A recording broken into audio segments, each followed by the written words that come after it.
اگر آپ کی کوئی چیز گم شدہ ہے، گم ہو گئی ہے، آپ کو نہیں مل رہی، تو آپ نے پریشان نہیں ہونا۔ آج کا جو وظیفہ ہے اس حوالے سے عرض کرتا ہوں،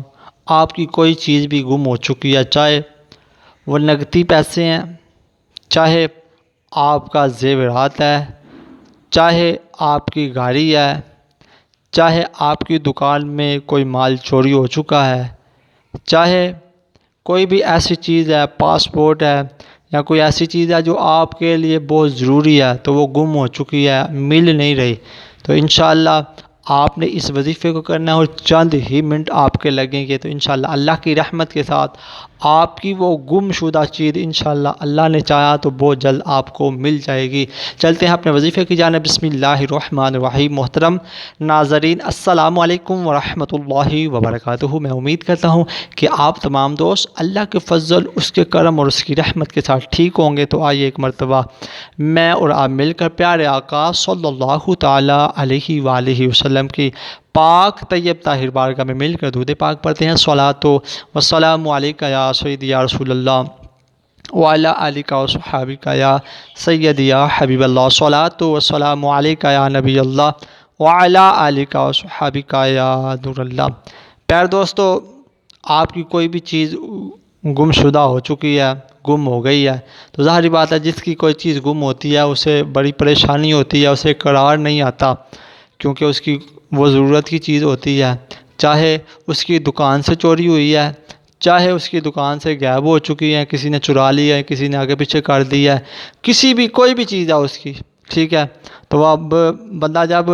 پریشان ہوتا ہے نا، جب اسے یہ چیز نہیں مل رہی ہوتی تو پھر وہ بڑے ٹیوے لگاتا ہے، عاملین کے پاس جاتا ہے، یہ دیکھیں میری بات یہ سن لیں آپ اور اپنے دل کی تختی میں سے لکھ لیں، تو اپنے دماغ میں سے بٹھا لو، جو ہے نا علم غیب، جو ہے نا علم غیب اللہ کے علاوہ کوئی بندہ نہیں جانتا، ٹھیک ہے۔ اگر آپ کسی کے پاس جاتے ہیں، ٹھیک ہے، تو وہ جناب آپ کو کہتا فلاں شہر میں ہے یا فلاں بندے کے پاس ہے، آپ گاڑی میں چکر لگاتے ہیں یا فلاں بندے کے پاس جاتے ہیں، وہ آپ کو نہیں ملتا یا اس بندے کے پاس ہے ہی نہیں ہے۔ کچھ لوگ ایسے بھی ہوتے ہیں جناب کہ وہ لوگوں کے اوپر جھوٹے نام لگا دیتے ہیں، ٹھیک ہے، تو آپ ایسا نہ کریں، وہ انسان جھوٹ بولتا ہے، ٹھیک ہے۔ تو اب آپ چلتے ہیں ہم وظیفے کی جانب۔ وظیفہ یہ ہے کہ میرا جناب سب سے پہلے اگر آپ اس وظیفے کو کرتے ہیں تو آپ کی چیز نہیں ملتی تو آپ نے پریشان نہیں ہونا، انشاءاللہ اللہ کی رحمت سے مایوس نہیں ہونا، اور انشاءاللہ اللہ تعالیٰ آپ کو اس کا نعم البدل عطا فرمائے گا اور اس سے بہتر چیز آپ کو اللہ تعالیٰ ضرور عطا فرمائے گا انشاءاللہ اللہ نے چاہا۔ تو اب آپ نے کرنا کیا ہے، آپ نے